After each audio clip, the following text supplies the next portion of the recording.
ہمیں بڑی اخلاقیات سکھاتے ہیں. لڑکوں کو بھی سکھایا کریں. میرے بچے گائنی کی ڈاکٹر کے پاس لڑکے نہیں آتے، لڑکیاں آتی ہیں. یعنی جس کو جو علاج کرانا ہوگا اس کے پاس وہ آئے گا نا. تو اب میرے پاس پاکستان میں جو لاکھوں بیٹیاں ہیں جن کو پریشانی ہے، جن کی گائیڈنس نہیں ہے، تو وہ آتی ہیں نا. لڑکے تو ویسے سمجھتے ہیں کہ وہ بڑے عقل کل، انہیں سارے کام آتے ہیں، ساری چیزیں آتی ہیں. تو وہ تو کبھی کبھی دل پشوری کے لیے آ کے آپ کی باتیں سن لیتے ہیں، بیچ میں کچھ ٹنکا بھی لگا جاتے ہیں. بہت کم لڑکے ہیں جو سیکھنا چاہتے ہوتے ہیں. اچھا، جب ان کا کوئی سوال آتا ہے ان سے متعلق، جس سے مجھے لگے کہ یہ سیریسلی کچھ پوچھ رہا ہے، تو میں بہت ہمبل ہو کے بڑی محبت سے اپنا بیٹا سمجھ کے اس کو بتا رہا ہوتا ہوں، تاکہ ان کی زندگی میں بھی خیر پڑے. لیکن لڑکوں کا آپ سے کوئی مقابلہ نہیں ہے، نا آپ کا ان سے کوئی مقابلہ ہے.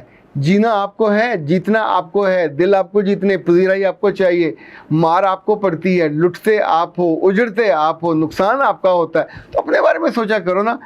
اقرا بی بی، آئی ڈونٹ نو آپ کی عمر کیا ہے، لیکن یہ جو اس طرح کے جملے ہوتے ہیں نا، یہ عام طور پہ بہت نیگیٹیوٹی پھیلاتے ہیں.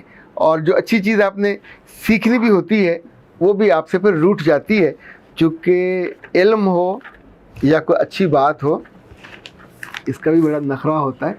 یہ صرف اسی دل میں جاتا ہے جس دل میں اس کے لیے اتنی ساری جگہ ہو، جہاں ارمان بھی ہو کہ یہ آئے اور اس کو میں سنبھالوں، اس کی میزبانی کروں، جہاں اس کی قدر ہو.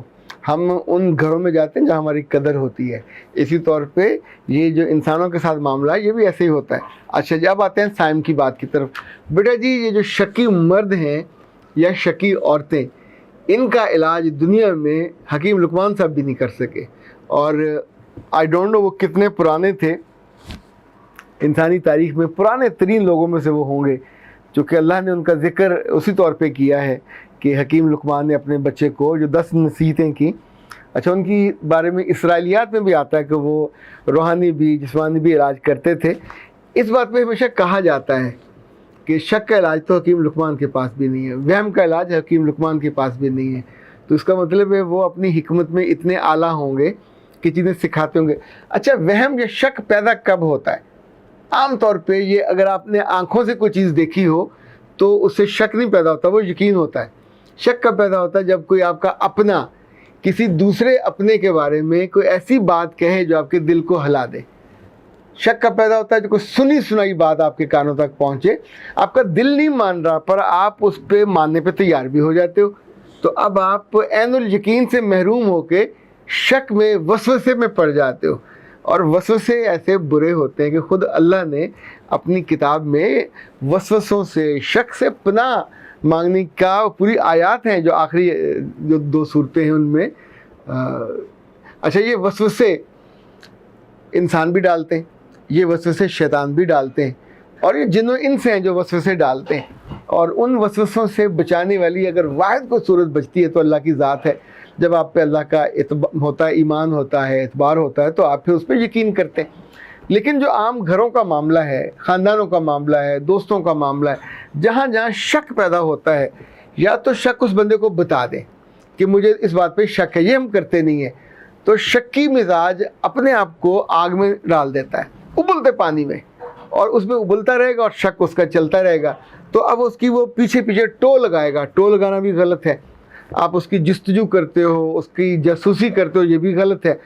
اور اس میں سے ڈھونڈتے کیا ہو؟ اس کے نیک ہونا نہیں ڈھونڈتے، اس کے بری ہونے کی دعا نہیں کرتے، اس کے کامیاب ہونے کی دعا نہیں کرتے. خواہش آپ کے اندر سے یہی ہوتی ہے، گھٹیا اور کمینی سی خواہش کہ میرا شک ثابت ہو جائے.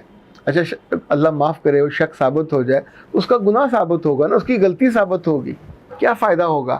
آپ زیادہ شک اپنے بیٹے پہ ہو، شک اپنی بیٹی پہ ہو، شک اپنی بیوی پہ ہو، شک اپنے میاں پہ ہو، شک اپنی اماں پہ ہو، شک اپنے ابا پہ ہو، چچا پہ ہوتا ہے.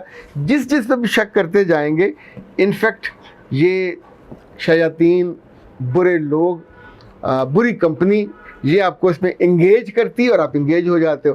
جو عقل مند لوگ ہیں وہ عام طور پہ جیسے بندہ ڈوب رہا ہو نا شکوک میں، تو آپ جمپ لگاتے ہیں، لمبا سانس لیتے ہیں اور رب سے کہتے ہیں سر مجھے اس عذاب سے نکال دے، اور اللہ آپ کو چمٹی سے پکڑ کے اس عذاب سے نکال دیتا. شک سے جتنی جلدی نکلیں گے اتنی زندگی آپ کی نارمل ہو جاتی ہے. شک آپ کے رشتوں کو کھا جاتا ہے. شک چونکہ دل میں 51% کی طرف لے کے جاتا ہے کہ یہ ٹھیک ہے، یعنی ہم اس کی قانون میں شک کا جو ثواب ہے یا شک کا فائدہ ہے وہ ملزم کو دیا جاتا ہے. اپنی زندگی میں ہم اپنے پیاروں کو شک کا فائدہ نہیں دیتے, ہم شک پہ یقین کا نقصان دیتے ہیں کہ چونکہ ہمیں ہوتا ہے کہ یہ یقیناً اپنی ماں سے جا کے میری باتیں کرتی ہوگی, یہ یقیناً اپنے دوستوں کو میرے بارے میں بتاتی ہوگی, یہ یقیناً گھر کے راز کھولتی ہوگی. اچھا ایسے مرد کے بارے اس کے فون آ رہے ہوں, چاہے بیچارہ وہ بزنس کر رہا ہو, دوستوں میں ہو, آپ نے جب شک کرنا ہے کہ یہ کسی اپنی مامی چاچی سے بات کر رہا ہے, کسی محبوبہ سے بات کر رہا ہے, تو جو ہی وہ مسکرائے گا آپ کو لگے گا یہ خبیث اس وقت کسی سے بات کر رہا ہے, تو آپ اس کی عزت کرنا بند کر دو گے, اس سے محبت کرنا بند کر دو گے, اس پہ شک کرنا اتنا زیادہ ہو جائے گا. یہ شک انسانوں کو ایمان سے محروم کر دیتا ہے, یہ شک انسانوں کو ان کی خوشی سے محروم کر دیتا ہے, یہ انہیں ان کے سکھ سے محروم کر دیتا ہے. دولت, عزت, آسانی, مرتبہ ہر چیز ہوتی ہے, لیکن شک میں جا کے آپ کے لیے زندگی ایک عذاب بن جاتا ہے. نیچے تپتا ہوا توا ہوتا ہے, اوپر سوا نیزے پہ سورج ہوتا ہے, اور بیچ میں آپ ہوتے ہیں اپنے شک کے ساتھ. اور پھر شک وہ جو کبھی کبھی اختیار نہیں آتے کہ اتنی گرمی تھی کہ گاڑی کے بونٹ پہ انڈا رکھا تو وہ وہاں ہاف فرائی ہو گیا, تو آپ اس شک کی وجہ سے فل فرائی بھی ہو سکتے ہیں.